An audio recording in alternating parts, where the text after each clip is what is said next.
All right, welcome to Southern Comfort Cove, another instructional video here on how to use the electric oven in range.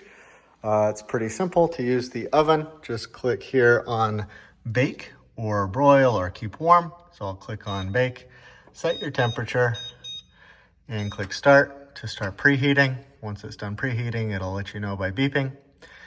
You can also, after it's done, select cook time and add your cook time and start that to start a countdown for however long that you would like to bake something. I'm going to go ahead and click cancel there.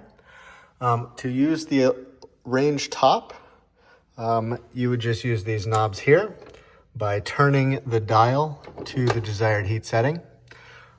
Keep in mind that the two in front are dual element burners, which means that you can turn it to the left side to get the larger radius here, or to the right side to just do the middle of the burner.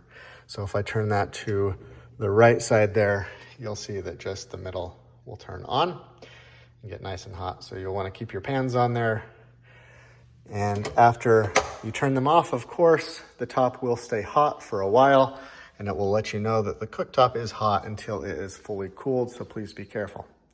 All right, that's everything. Thank you.